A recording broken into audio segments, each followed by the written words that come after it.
So urabona ni nkata kuri ya mitwe ndasigarana aka kantu kameze gutya. Ubu nta kintu wizemo aka kanya.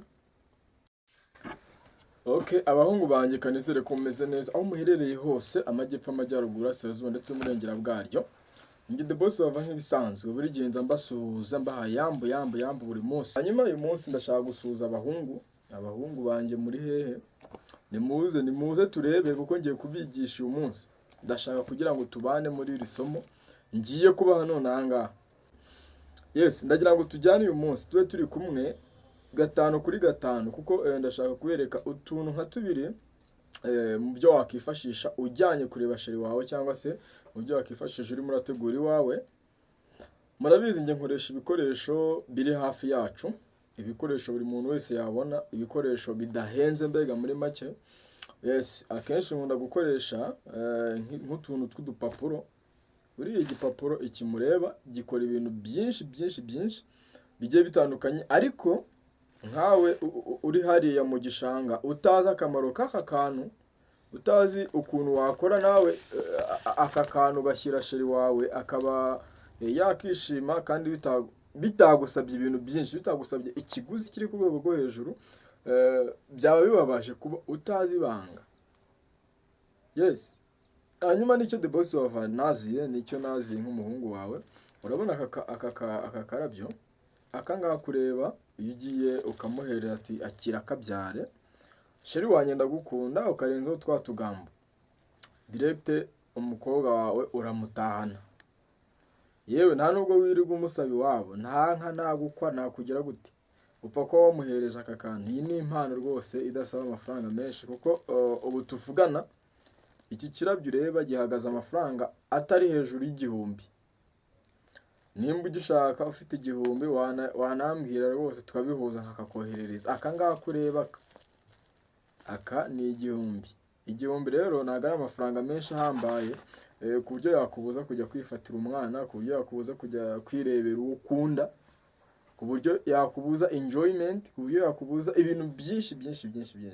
Hanyuma ndabizi ubaye uri muri relationship bya nyabyo ntago watekereza cyane ku bintu nk'ibi, ku mafaranga nk'ayo igihumbi. Hari n'abatanga amamiliyari n'amamiliyoni kandi abana bakabanga, ariko iri ni ibanga ritatuma umwana akwanga, ntibibaho. Noneho reka tukomeze tugendane, mwereke ukuntu aka kantu nawe wagakora ku giti cyawe. Yes, wifashishije ibikoresho biciriritse cyane kandi biboneka yaba iwawe yaba ahantu aho ariho hose. Uru rupapuro uru rugura amafaranga 20 igiceri cya veni, amafaranga 20 y'u Rwanda. Urubaye urufite hano rwose waba umwana wamwemeza 100%. Hanyuma utu twumubona ni udutsinga, utu natwo turahendutse kuko utu tugura amafaranga makeya ugereranije n'ibyo dukora, kuko ushobora kudukoresha nka business. Ushobora kudukoresha nka business ugira ngo ukore indabyo nyinshi zigiye zitandukanye. Nk'urugero nabaha, ushaka gukora indabyo nk'izi nka business, ushaka gukora indabyo nk'izi nka business, kandi urabona aka kuma kagukorera nk'izi rwose. Aka ngaka gashobora gukora nk'ibi ngibi birenze cyane, ndetse bakaguha amafaranga menshi. Iki ureba iki ngiki ari muri business, iki ngiki gihagaze amafaranga 10,000 by'amanyarwanda. Dore iki ngiki ureba. Iki rero ni icyo gushyira ahantu nko mu kabari, cyangwa se ku bantu mufite amasaro, cyangwa se mu rugo. Rero urabona nge nagiteretse mu icupa risanzwe. Iri ni amacupa mwirwa mujugunya munyweramo amayoga. Ugifite rero ugitereka muri saro, ukaba warutereka. Uru ni ururabyo rwiza, ukaba warutereka ahantu ukorera business zazo zose, yaba muri boutique, yaba muri cyane abantu mufite amakantine, yes, abantu mukora kantine mucuruza ibyayi, amata, yes, iki kirakora cyane kuko ni ukugenda ukagitereka umukiriya yaza yarubona akishima rwose, ukanezeza abakiriya bawe n'ejo bakagaruka. Ibi byose kubikora rero nta gatuza bisaba rwose, biroroshye cyane. Dore byo kwifashisha ngibi, ibi ni byo byo kwifashisha, ibi ureba. Hanyuma akako karaciriritse kubera ko gatwara umwanya muke kugakora, usibye n'umwanya muke n'ibikoresho ni bikeya cyane, kuko muzi tuntu bita ambalage kado, dore tuba turi muri ubu bwoko, utu ngutu tureba nk'aka, aka gashashi, aka ni ka ambalage. Kuba ari ka ambalage rero, aka gakora ibintu byinshi mu bijyanye no gutaka. Murabizi neza ngira ngo abantu mukora ibintu bijyanye n'ibirori, utu ngutu cyane cyane mu bukwe, utu ngutu twifashishwa dupfunyika kado. Yes, utu ngutu dupfunyika kado. Si ibyo gusa, hanyuma iyo ushaka nko gukora gupfunyika impeta, urabona aka kantu mfite, aka ni agakarito wifashisha ukagapfunyika neza, ukaba wahita ukora aho gushyira impeta igihe ugiye kuba wabonana n'umukunzi wawe. Twose turadupfunyika, ni utukado duciriritse kandi tuboneka hano kwa The Boss Lava Art. Ndagira ngo mbabwire ngo uyu mwaka ndashaka ko dushyira art ku rwego rwo hejuru, urwego ikwiye. Yes, aba artist sinzi impamvu mutajya muza ngo mu following munkurikire. Yes, mbaha imirongo myinshi, mbaha ahantu twahurira kugira ngo duhuze tube twazamura art zacu mu buryo bumwe cyangwa ubundi. Mbaha nimero ya WhatsApp buri gihe, ndabwira ngo munyandikire kuri WhatsApp turebe ukuntu twazamura ama art yacu. Hari abakora art zifatika, hari n'abakora art zidafatika. Mwese rero abakora izidafatika, ubwo ndavuga nk'abashushanya, zira art zanyu ushobora kuba ziri soft, hanyuma nkatwe dukora izi ziri hard, uza ukaba wakora ukoresheje intoki cyangwa se ukoresheje amaboko yawe. Twese twagakoranye kandi ibintu byacu bikagenda neza. Yes, nsanga kuri WhatsApp rero, aho mfite nimero ya WhatsApp nkunda kubaha buri gihe, ya 078 76 37947. Iyo nimero umuntu w'umu art niwe wemerewe kunyandikira akambwira tukaganira. Utari umu artist ntabwo iyo nimero ikureba habe na rimwe. Nimba uri umu artist, iyo nimero yisevinge, ubundi uhite umpamagara. Nutamamagara wandike kuri WhatsApp, ariko byaba byiza wanditse kuri WhatsApp kuko niyo nkunda gukoresha cyane, niho kubonanira n'abantu. Hanyuma ndagira ngo nkubwire ngo urwego rwa art turuvane ku rwego abantu barukekaho, turushyire ku rundi cyangwa se ku yindi ntera. Yes, hanyuma reka ubwo ngubwo nanzike cyangwa se mbereke. Ubundi mu bijyanye no gukata, umukasi wanjye gushyizeho.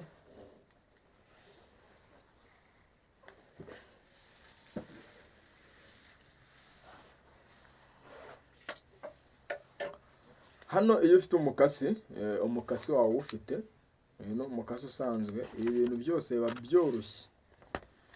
Ndagira ngo nguhe sample y'akantu ngiye gukata aya masaha, ubundi uhite umbwira uko ubibonye. Hano ufite aka gapapuro, aka rero iyo ukagafata ukakazinga muri ubu buryo, ubu ngubu iyo ukazinze muri ubu buryo, urabona mise nkazinga inshuro imwe. Noneho nkazinze mu buryo navuga burambuye. Urabona kararambuye kazinze, ariko karambuye iyo nongeye nkakazinga muri ubu buryo, gahita gakora ishusho ya mpande enye. Urabona ko aka gapapuro gakoze ishusho ya mpande enye. Aka gakoze ishusho ya mpande enye. Nimba gakoze ishusho ya mpande enye, direct urabona uyu mugongo wako. Urabona hano iyi ni imitwe ibiri. hanyuma kuri iyi mitwe ibiri hano gafite umugongo. Uyu mugongo rero niwo uraza kugira gute kugufasha kuba wafata. Urabona njye ninkata ndakata kuri ya mitwe,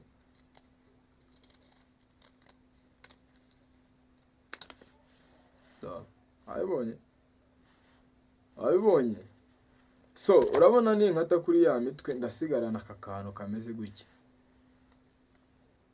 Ubu nta kintu wizemo aka kanya, nisigarana akantu kameze gutya n'utundi twose ndakata niko biragenda, kuko urabona n'aka nagerageje gushyiramo umugongo ninkata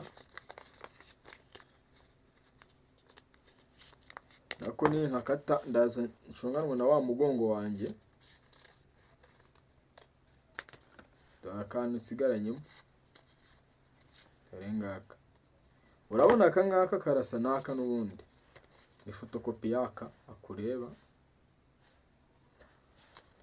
Nufatanyije gutya tukahura, ntago kubera ari dukeya nta kintu twabyara, nta kintu twatwereka, ariko inje nkafata kandi gapapuro hano, namara kugafata nkagakora kwa kundi muri bwa buryo.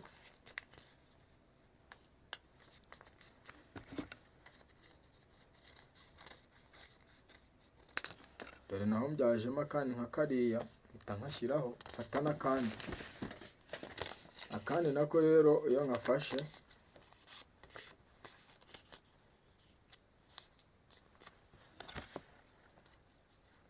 mpita nkakatamo akandi nka kariya, dore naho ngaka akabonye. So kanizere ko utu tuntu uri kutureba. Utu tuntu rero dore tubaye kamwe, tubiri, dutatu, tune. Ubwo iyo tubaye tune rero kaba karangije gutanga, cyangwa se biba byarangije kwerekana ko hagiye kuvamo ikintu, hahita havamo ishusho. Aho mbere nta shusho yavagamo, ariko aha ngaha muri utu tuntu tune, muri utu tubaba tune, hahita havamo ishusho, ariyo ihita itubyarira urwego rwiza kugera hano.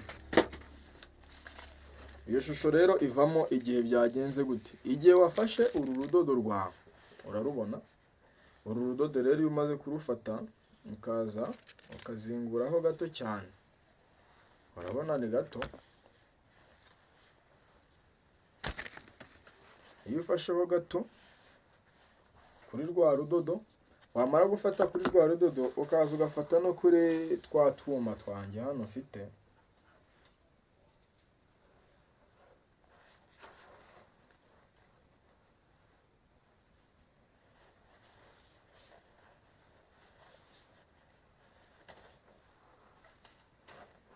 naho mbafite gufataho akandi gato.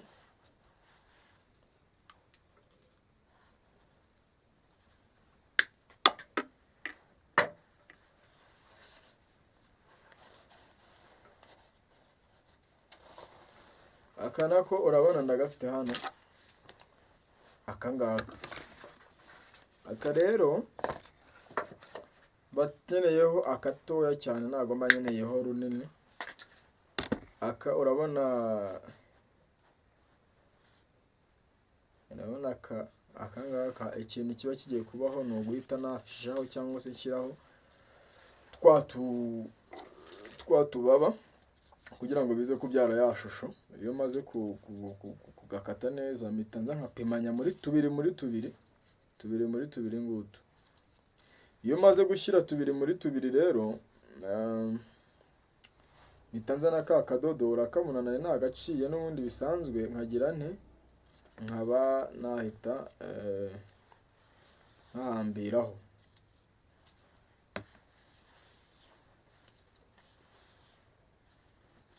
Urabona ibintu ndimo ndakora, nizere ko ukurikiye neza, urimo urareba ibintu ndi gukora hano. Twagendanye gatanu ku kandi. Hanyuma aka kababa nkoze n'ubundi direct uba warangije guhita ukora gahunda. Urabona hano ngaka do ya mababa nje nkasa nk'uyatandukanyijeho, cyangwa se nkasa nk'uyagoroye, katubyita kugorora. dore icyo abyara, ya mababi iyo uyagoroye ahita aza akabyara akantu kameze gutya.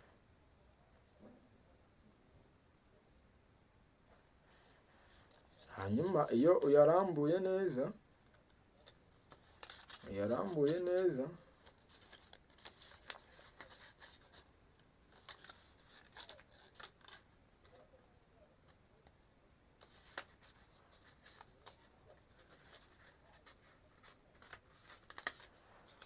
dore ukuntu nyarambuye,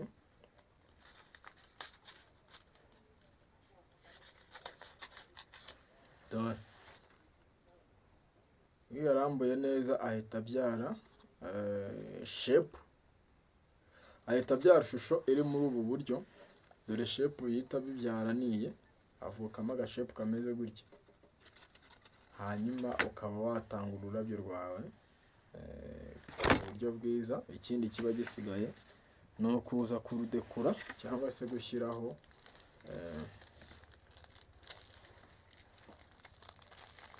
kongeraho ubwiza. Ubwiza rero kubwongeraho biroroshye, nk'aka ni ka kamburage kado duhita tuza tugashyiraho.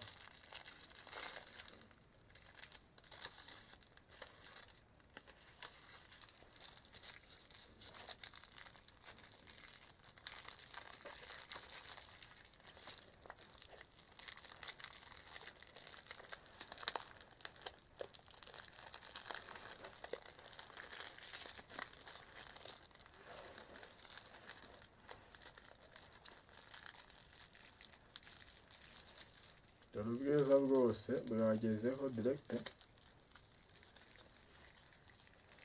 dore ubwiza nk'ubu buriho. Hanyuma urabona byahise bifata indi ntera.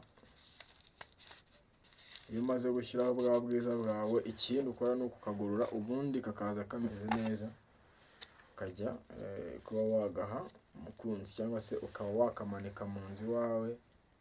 Biba ari ibintu byoroshye, nta mpamvu yo kubipanika. Ni ibintu biba byoroshye cyane bidakaze, kereka iyo washatse kugira ngo bikubere ibibazo, ariko ni utuntu tworoshye duciriritse wifashisha kandi bikabyara ikintu kigari cyiza cyane. So nimba wakunze iyi video rero, kora subscribe byihuse, kora subscribe. Dore ibikoresho ngibi.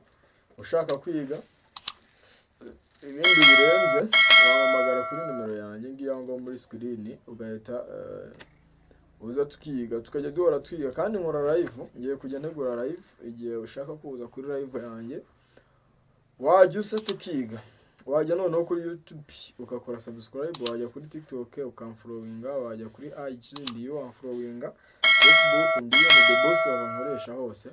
Yes, ubundi ibindi nakagaruka mbafitiye amasomo menshi.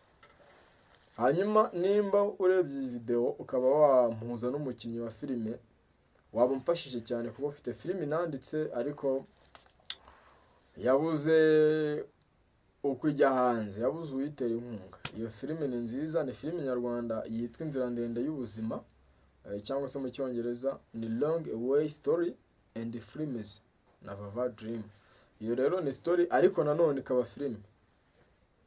Yes, nabuze ukuntu nyishyira hanze. Ubayeho ko uri mu mufasha wa nyawe, wamfasha kuyishyira hanze.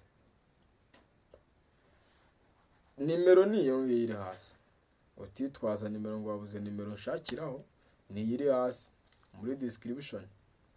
So ciao, amasomo nakagaruka, tuba turi kumwe buri gihe umunsi ku wundi. Ni The Boss, nk'ibisanzwe kora subscribe hasi. Ciao.